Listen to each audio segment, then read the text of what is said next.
Welcome back to another episode of Comm is Hot. Today we have such a special guest.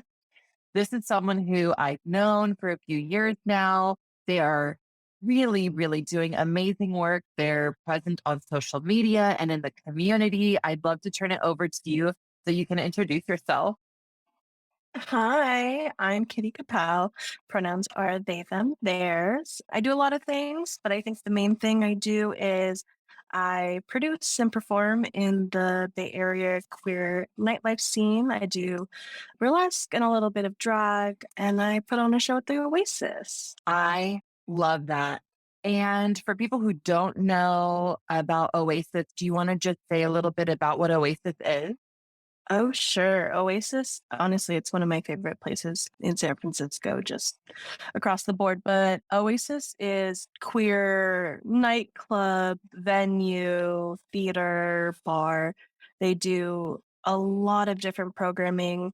They have some of the best drag shows in the whole Bay Area, and they put on like drag musical parodies, cabarets. They have karaoke, pretty much anything that you would desire for a fun night out in the queer scene, they have it. And it's absolutely wonderful. It truly is. Anyone who can go, if you're 21 and over, I recommend hitting up Oasis. It's it's also got some history here in San Francisco, right? Mhm. Yeah. Yeah. I remember when I invited my mom to one of my first shows there, she was like, "Do they still have the pool?" It used to genuinely be an oasis, a nightclub with a pool, which is absolutely wild to me. That's so cool. I did not know that. Like, I, what? that sounds like a hazard. It does. I definitely don't think that people should get drunk and swim, but that's just my humble opinion. What's one way you're experiencing joy? Well, we were talking about Halloween. I love Halloween a lot, going out to a lot of parties and events. And I'm going to try to do a different Halloween costume for each outing. It's bringing me joy and anxiety because it's a lot of work, but it's really fun. Yes, that does sound like a lot of work. Yeah, but I'm excited. It is joyful, first and foremost.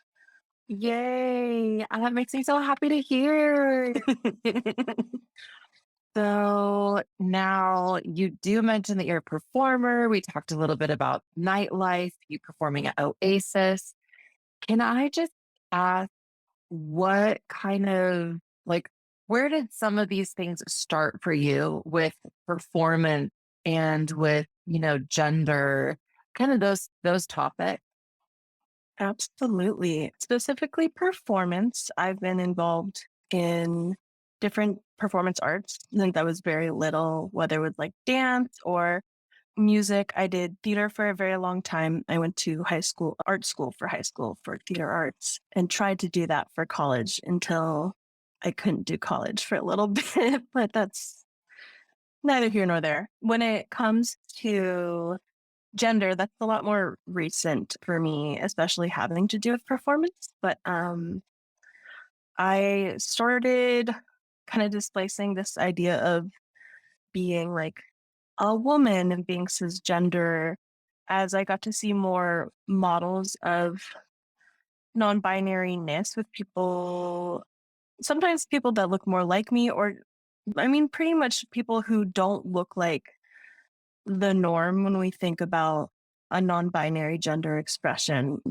building friendships with people who are fat, who are people of color, who are non-binary really helped me find out that I was uncomfortable being a woman, being perceived as a woman, telling people I'm a woman, what have you. And that's all people that I got to know through the performance community, specifically burlesque and drag. And so I think it just was like baby steps here and there, feeling a little bit safer, especially when it comes to queer performance spaces, trying on different vocabulary, trying on different pronouns. And during the pandemic, I felt pretty confident in saying like I'm non-binary. That's the language I use to describe myself. And that's maybe not perfect in terms of like definition, but it's the closest thing we have right now. It's the best fitting thing right now. And switching from having like she they pronouns to just they them, and it's felt really good. It's not always respected in performance spaces, whether that's intentional or not, but I just feel grateful to have space where I am seen and respected as I am and how I want to be seen. Mm, mm. I love that. Thank you so much for opening up about that specifically. I know several people who are not, gender nonconforming or non-binary, and they use they them pronouns, and they've described something similar, where sometimes it's not always respected, even in spaces that are like gender nonconforming and trans inclusive. And so that can also, I'm just guessing, feel frustrating at times.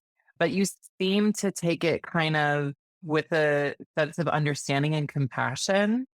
And I just hope that that improves. I want to go back and ask, how has it been for you socially, like outside of those spaces, like claiming kind of your identity and owning it and like coming into it? It's definitely been challenging. I think you talk about having like this approach with compassion. For me, the experience of like misgendering or, running into people's assumptions, I try to take it as that's a them thing, not a me thing. That tells me more about them than anything about myself. But it can be really difficult. I mean, I enjoy playing with femininity. I think it's fun, and I don't know. I think it's still something that I like to actively engage in and creatively express myself day to day. And so it's very easy to be read as a woman. Even when I'm at my most masculine, I think I just get read as a butch woman, which honestly good for them for having an inclusive definition of womanhood. But a lot of the time it's okay. The target runs the, you know, neighbors on the street. I don't really mind the experience of misgendering. It is tricky when it comes to family. I haven't really had conversations about changing vocabulary with my family.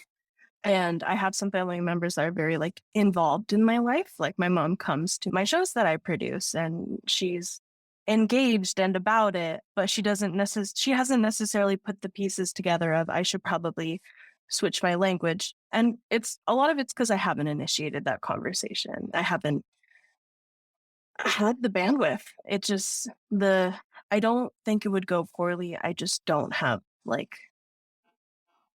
I don't have the time. I feel like I wanna, like, make a PowerPoint and, like, have room to process emotionally, but also analytically be like, "This is what this means. This is what it looks like, what it doesn't." And so that's a new challenge that I'll face at some point because it's growing more and more uncomfortable having, like, older vocabulary that no longer pertains to me, like daughter and what have you. It's been pretty great at school though. I will say, like, both at City College and SF State, people are all more conscious and respectful and receptive and comfortable being corrected when they're wrong, comfortable learning. And maybe that's just because like I'm in the corner of women in gender studies and sexuality studies. Like maybe it's just the people who gravitate towards those spaces. But yeah, school I think has been one of the most comfortable spaces to navigate when it comes to gender. Thank you so much for speaking on this. And I know that I'm asking you to kind of talk about things that are deeply personal and require emotional labor and energy. So I want to thank you for being willing to talk about this and be so open and vulnerable. Because we're here with this, I'm interested to know, and we've spoken a little bit before about our backgrounds and culture. Do you feel like any factors with family come into play when it comes to your culture? Mm. Yeah, when it comes to like family and culture, especially like cultural influences on me, I think there's always been there's been an openness to queerness, mostly when it comes to sexuality, but it's never been like it's never been a conversation. And maybe some of that's the assumption of like, oh, because we are supportive and open, you'll come to us when you want to talk to us. But I think in general, like with my family, it's it's just a culture of being quiet, not Mm, super like not a lot of like yeah, not a lot of emotional communication. And when it has to do with the emotional, it's often like functional. It serves a purpose. It's less just to have the emotional connection. mm, And so I don't think I've ever like felt in a space where I can like initiate that kind of conversation of like, this is just who I am and there's nothing we need to do about it. mm, When I was younger, like I've known that I had a non-hetero attraction style for since I was like in middle school, but I my whole mentality was like, oh, I never have to tell my parents unless I have like a queer relationship that's public. And part of that, I'm like, cool boundaries, like, have the boundaries you want. But at the same time, it's mhm. like, it's that thing of like not sharing emotional space unless it serves a purpose or has a function. So that's been something I've been like kind of unpacking with myself recently. For those who are listening who don't know, do you want to just quickly Yes. name your culture and race, That's true. etc.? Sorry. I'm so assumptive. That's right. We're doing audio as well. I come from a mixed background. I have a parent who's of Japanese descent, and that's the majority of the family I have is of Japanese descent. I also have a parent who is white, but doesn't have a lot of relatives. So I didn't have a lot of white relatives growing up. And yeah, the Japanese American culture obviously is different for everyone, but there are a lot of like stereotypes about Asian families maybe being a little less emotionally vulnerable. I know that doesn't apply to everyone, and I don't know if my family will engage with this. It's no judgment. I think there's just a little bit of that like emotional sharing space that is not functional. That's just what I perceived growing up. That Mm. who knows what my relatives feel or think. I don't want to disparage that. I don't know if they're going to listen. So, that's all. Yeah, We don't know. The relatives may tune in, they may not. I don't know. I don't know what they do.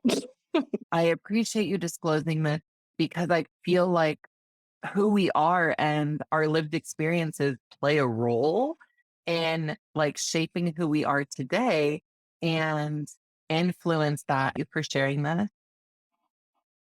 Yeah, absolutely. It's complicated. I think it mostly gets complicated in my experience when we think about the difference between sexuality and gender. I think that's kind of a point where learning can occur in terms of like the understanding and the outlook that maybe some of my family members share. Oh, okay. So for people listening who usually conflate the two terms, how would you briefly explain the distinction between sexuality and gender? Absolutely. For me in my education, the distinction that I use is usually sexuality. I mean, we can even expand that to just like attraction is how you experience attraction to others. And a lot of that can be contextualized in gender. So, like if someone said they were heterosexual, what they most likely mean is they're attracted to people that are not of the same gender as them, homosexual being attracted to people of the same gender, what have you. And then, that being different from gender expression, gender identity is about you and how you feel. Some of that is relative to the sex you're assigned at birth. I am not someone who really rocks with that medical situation, but it still happens. So we have to talk about it.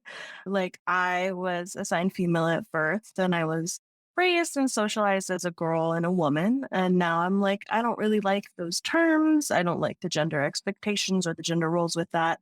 I like to describe myself as non-binary. The way that looks for me an expression is kind of both and when it comes to the spectrum of masculinity to femininity. I like both. I like playing with both of them, sometimes at the same time, sometimes not.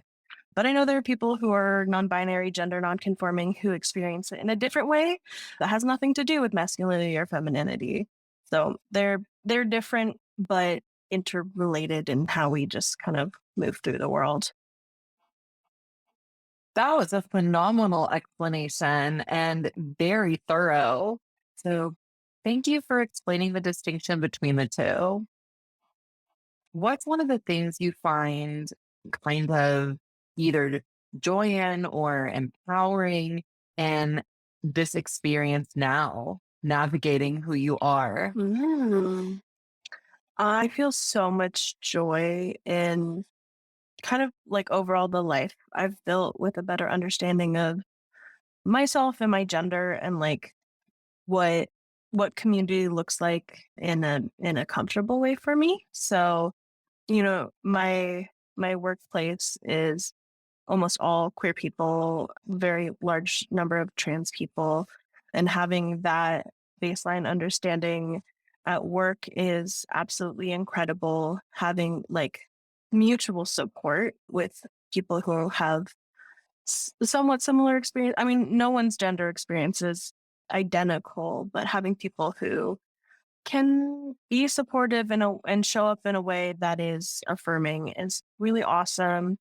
Pursuing education in spaces that care about respecting people and welcoming as they are, it's really incredible. And really focusing on being a part of queer nightlife, not just nightlife in general, like specifically queer burlesque, not just burlesque in general, has been incredible. I think it just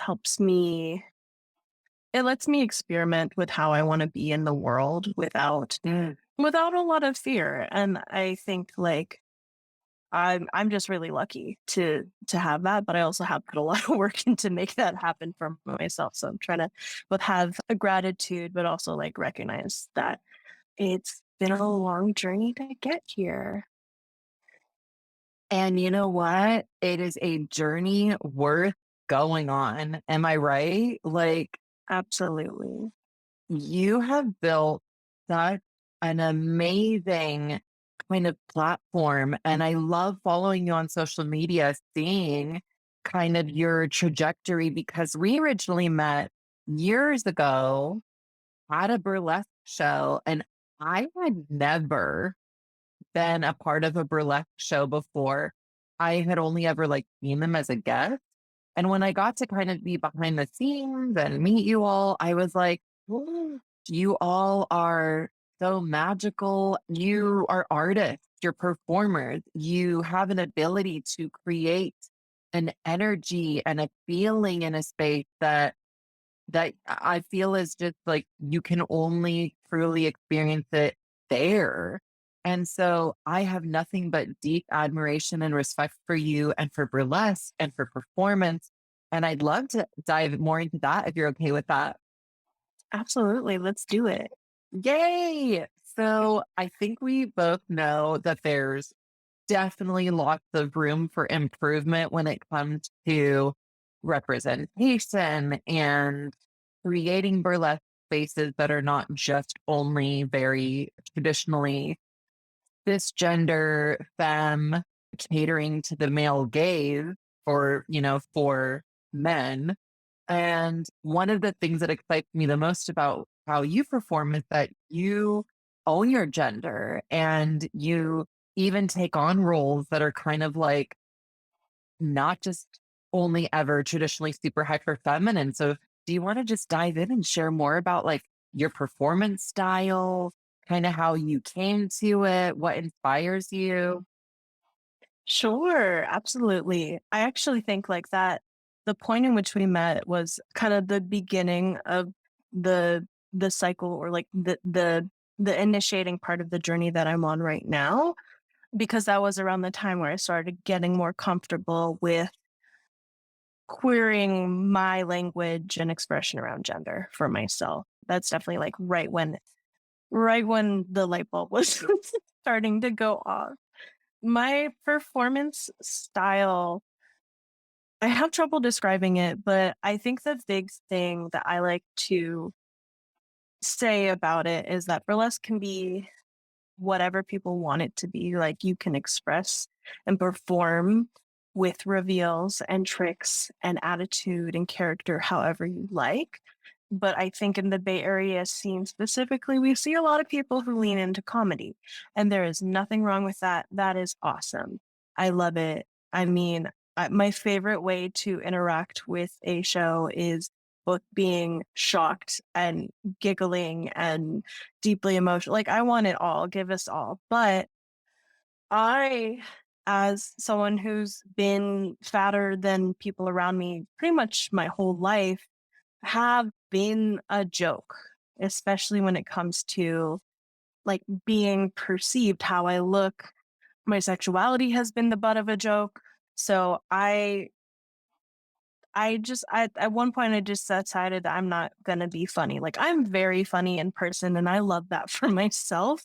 And I don't need to be funny when I'm performing, when I'm trying to express something about my body and about my vibe and about my sexuality. I just decided that's not funny because people will already look at me and make their assumptions and make their jokes in their head, and that's fine. That's their business, not mine.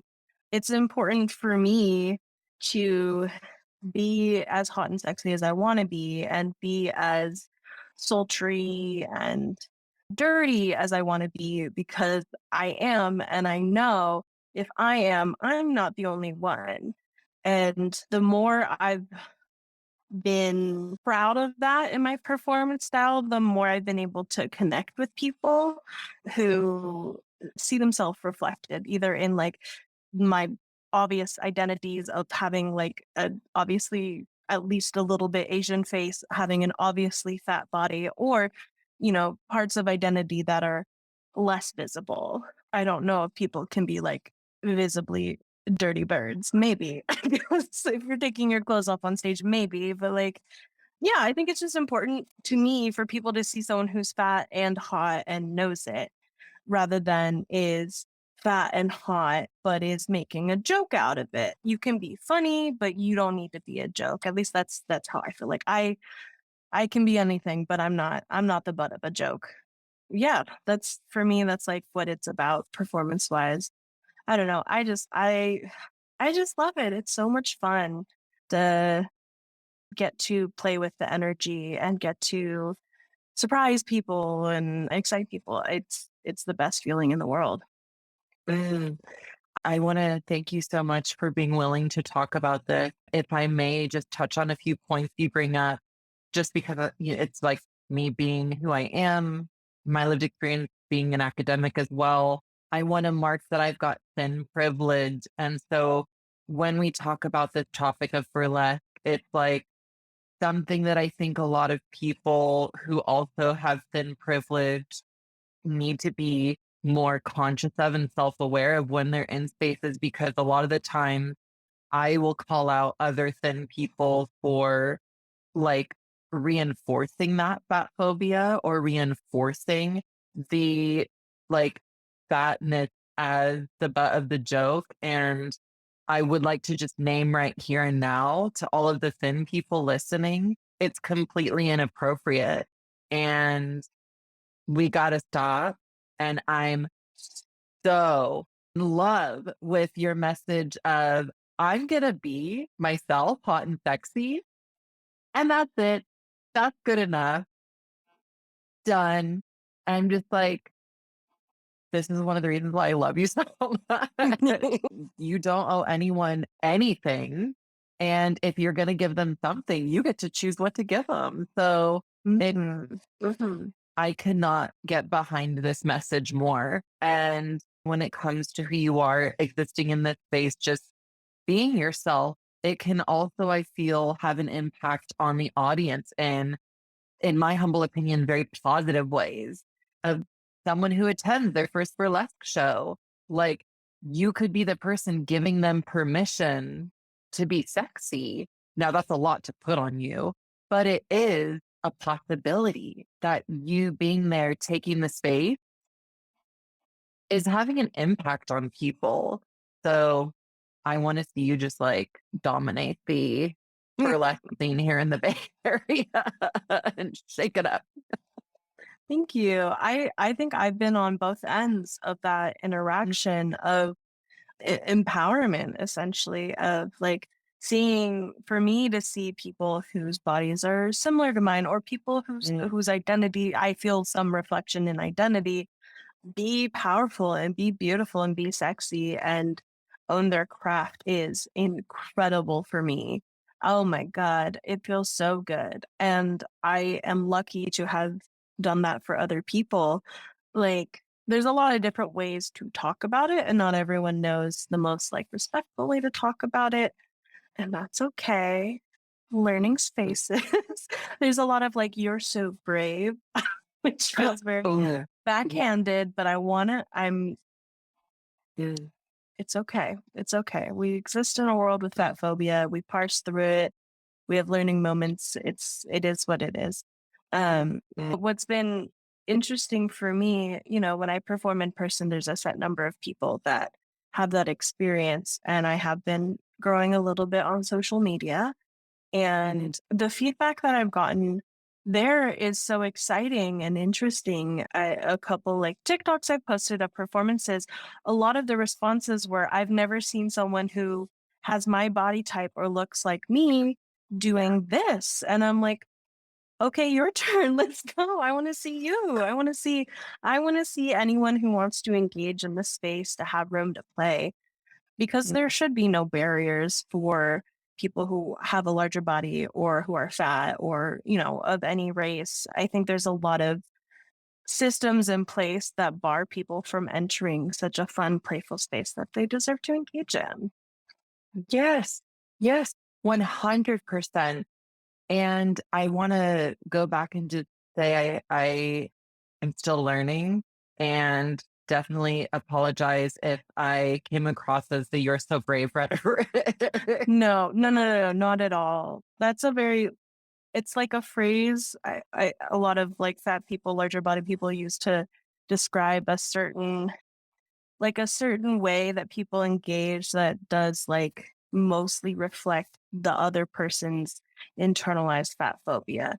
And it puts a little bit of it just, it's not cozy, but nothing that you said felt that way. I think it's like, it's not always the language. The language is almost a shorthand for the intention and feeling and all that.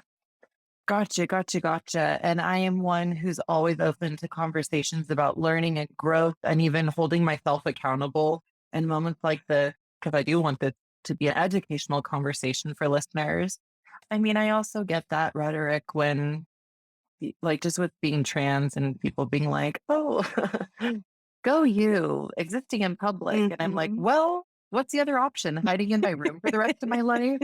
So, yeah, now that I'm Mhm. reflecting, I still have room to grow and learn with my internalized fat phobia. Such a pervasive part of our society and Yeah. culture. It's got all of us. It's got me, you know? Yeah. It's just part of that learning journey, and, like, am so try not to say, like, people are so brave. I really love the opportunity to get uncomfortable with my place of knowing, and I love people who do this, who are, like, willing to get uncomfortable and get into that learning space because it can feel icky, but, Yeah. you know, Yeah. willingness to engage in that space is awesome. Oh my gosh. Yeah. We have to. And that's how we like work together and come together. That said, do we want to go more back in the direction of you being a performer and selecting the name that you chose and just being who you are and changing up faces? Sure. I took a burlesque class at the beginning of 2016, background in theater and dance and all that. But this was kind of the first time I was able to find an art form where I'm featured individually, solely, just me, no one else. And I really enjoyed the burlesque class. I made a bunch of friends, and there was a opportunity to perform at the very end, which was exciting. And during the class, we had this exercise where we would take a photo of a pinup, super cute. We'd have to make a choreography combination that either begins or ends with that pinup-y pose. And mine was this cowgirl, and she had this wide stance, and her hips were all the way out and ridiculously arched back, holding her hat. Very, very cute, but it was crotch front and center. That was the point of the image. So you had to talk through the little sequence you made. I'm talking through my sequence, and I said at the end to describe the big hip thrust, I called it, without being profane, the kitty KaPowww. And everyone's like, that's the name. That's your name. That's your name. No, no question about it. That's your name now. And that's been it ever since. Nice. I love that. I love that. I feel like I've grown into it. I don't think I was ready for that, but I think I stepped into it by now. What? That is the most, in my opinion, that's the most wholesome kind of selection of a name.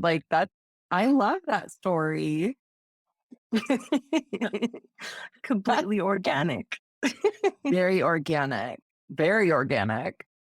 When it comes to your inspirations for your craft, are there some performers whose style or who you kind of are like, "Oh, I really like them." Mm.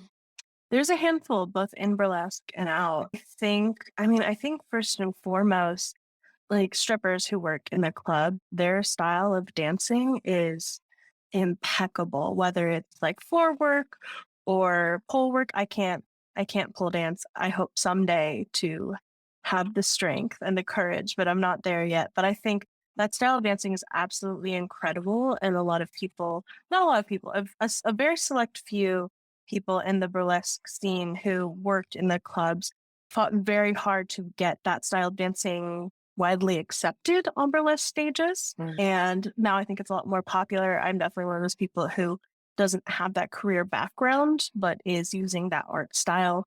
I think there's a lot of valid criticism about that. That discourse is more within the burlesque community. But I think especially floor work and what I guess contemporary dance now calls heels dancing is just stunning. There's a handful of people within the burlesque scene whose style I really love. There's a performer named Knox Falls in Seattle. They're so powerful and character driven and fully realized fantasy that I just think is so juicy and wonderful.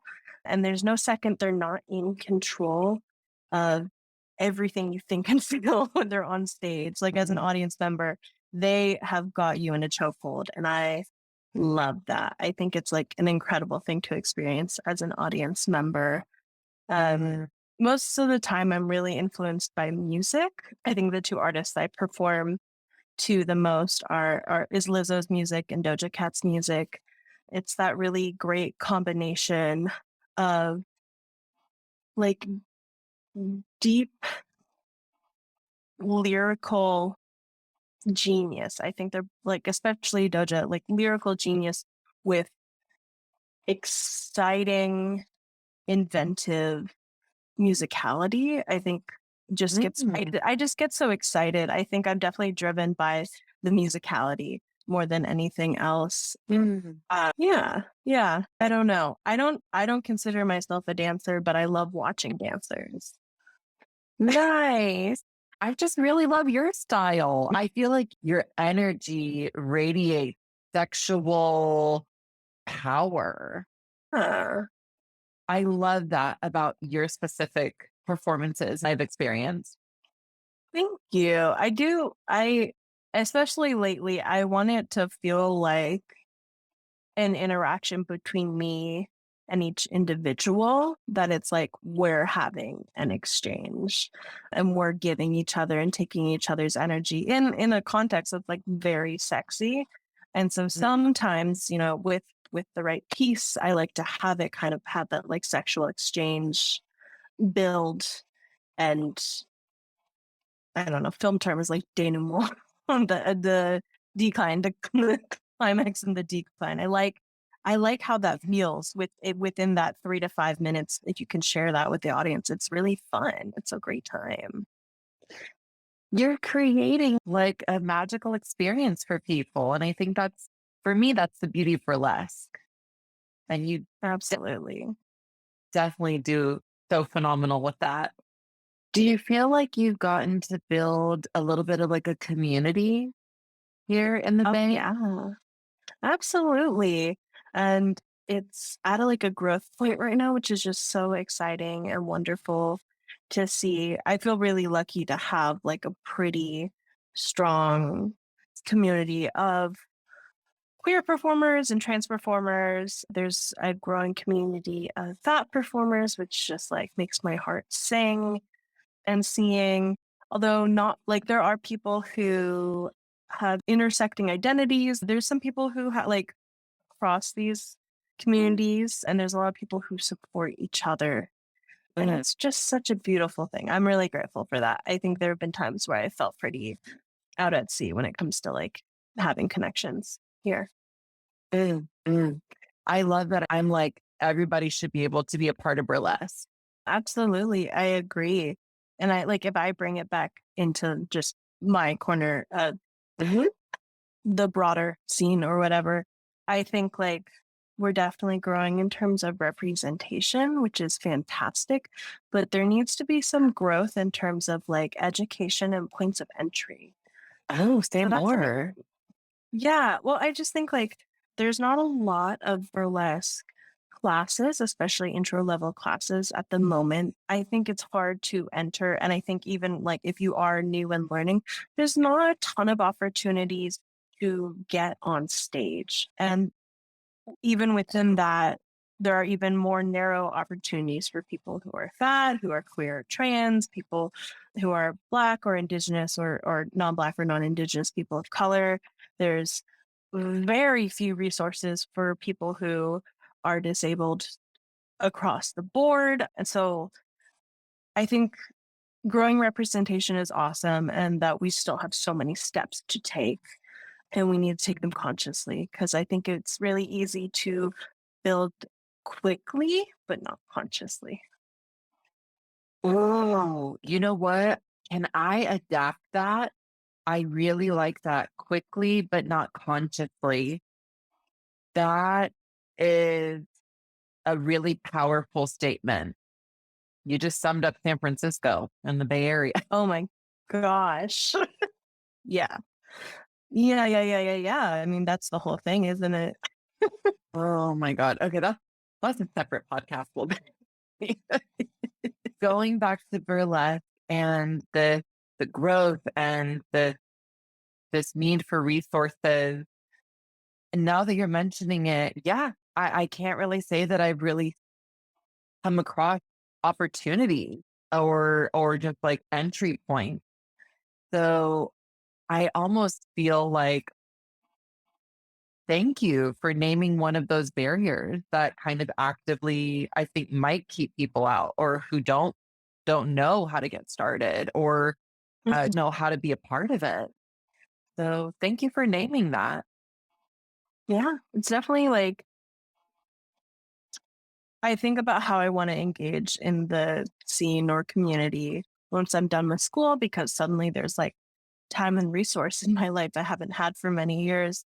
And one thing I want to explore is building more equitable entry points, whether it like not whether, both in terms of education opportunities and like get on stage and give it a try opportunities. But that's a little ways away. That's the whole graduating with the degree away. Which is very exciting, by the way. Like, that's kind of a big deal. Getting And there almost. yes. So it's going to happen soon. Just, fingers crossed.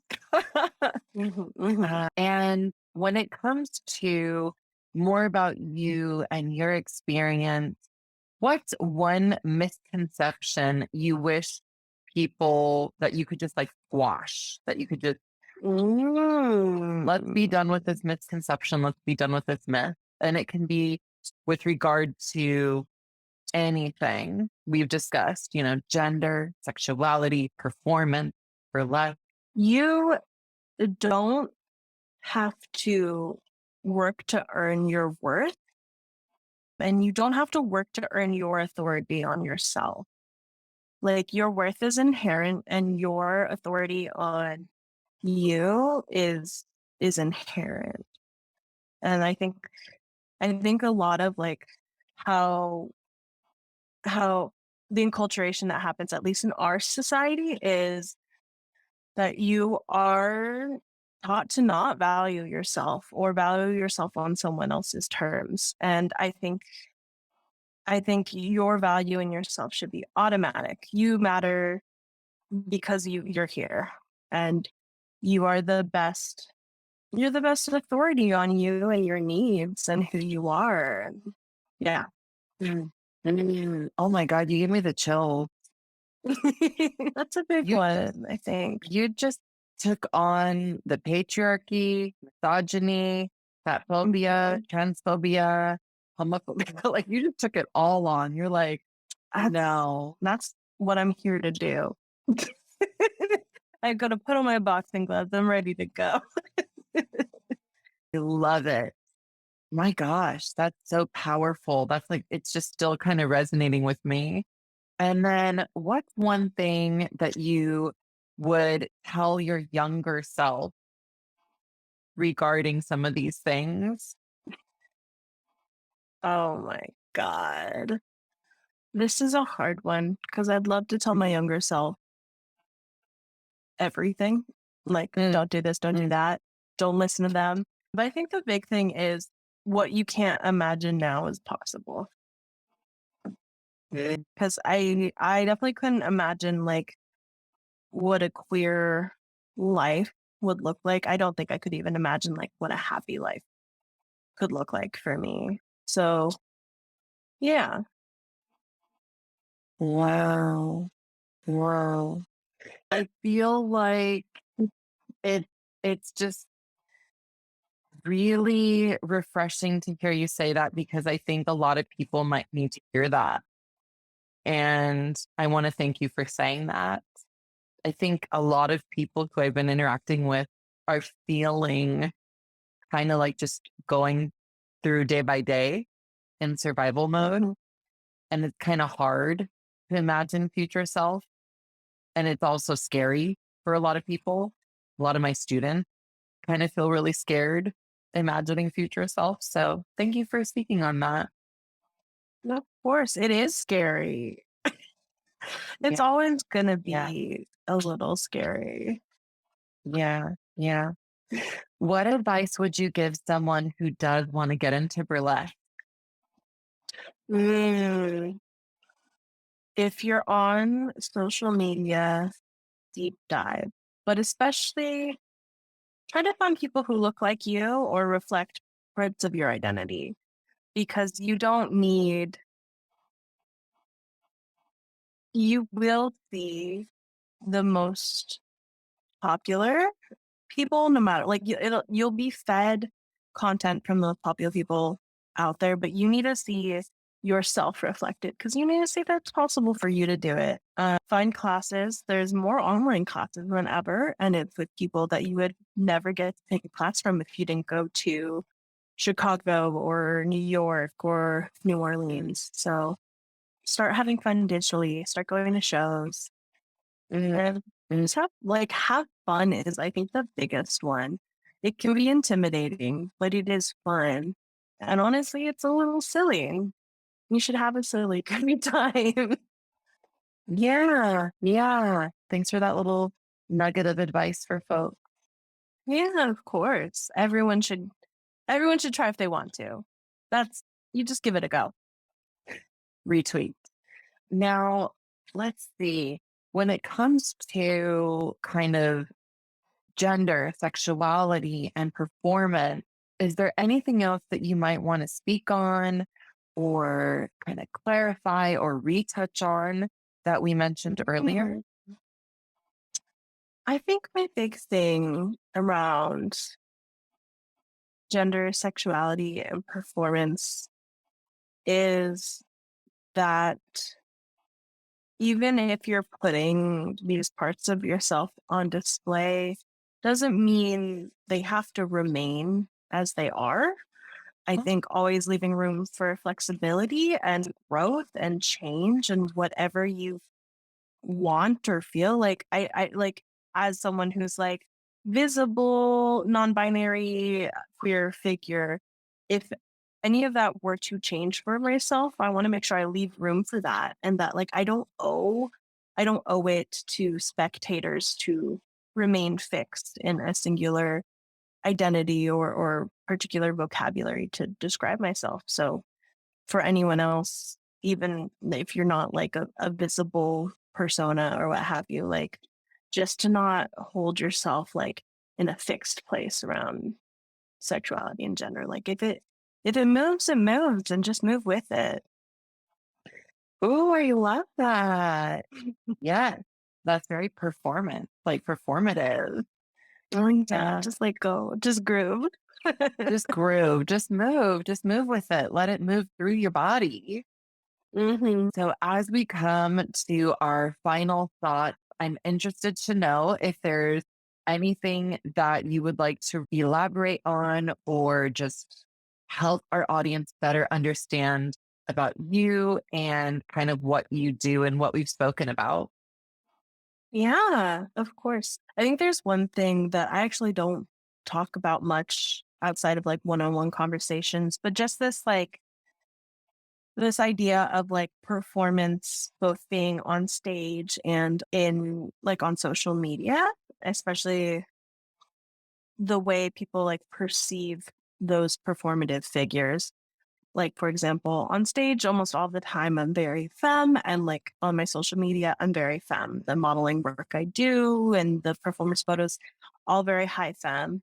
And I often get perceived or I get feedback from people as if that is the totality of my expression. And they're not wrong. That's all they can see, but that's not like all of me. Like right now, I'm like 50% casual, normal, how I dress. And then I did my face for fun because this is a visual medium for those who are watching. And just like having a little bit of that understanding as we approach media, especially social media, that the version of people we're seeing, or even like media as in like performance art, the version of the people you're seeing is a portion of their totality and to appreciate it as it is. But like I I don't look like this most of the time. Like that's just not it's just not everything for me. It's art for me and it's fun for me, but it's not me, capital M, me. So, it's incredible to hear you speak on this because I do not get to hear these conversations often. I'm hungry for them. As a queer trans person, it's like, this is what I live for. This is the reason I want to wake up and be like, I want to have conversations with people who are changing spaces and disrupting the norms. So I don't know. I'm sorry if I'm like nerding out about my excitement getting to have this This conversation is with you. this is everything. I mean, in the performance side of my life, I don't talk. So thanks for talking with me. Like I don't use my voice on stage. I don't use my voice on my social media much. So any chance I get to like speak, I it's amazing. We didn't even touch on that. Oh my God. Yes, yes. And your voice should be heard. So thank you for letting it be heard on this little humble podcast. Thank you. I love this. This is amazing. Yay. Well, I appreciate you. I absolutely love the work that you're doing. I always want to show up as often as I can and support. And I want to offer you space to let people follow you, get in touch with you, kind of connect with you on social media, if you will. You feel comfortable. Yeah.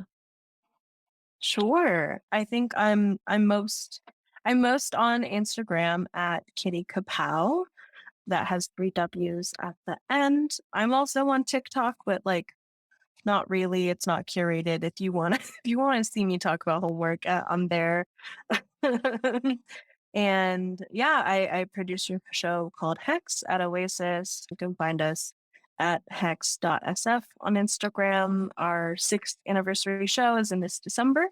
So check us out. And if you're over 21, we'd love to see you there. If you're under 21, just wait. We'll keep on churning and we'll get you eventually. The shows are going to be even more spectacular by the time Oh you're yeah. 21. Oh yeah. And for those who are only listening, do you mind spelling out the heck? Yes. Yes. So for me and my socials, it's at KITTYKAPOWWW. For my show, it's at HEX period SF. Yeah. Oh my gosh, so exciting. Thank you so much for being open to doing this. I just wish you nothing but success. Thank you. It Yay. means so much. Yay.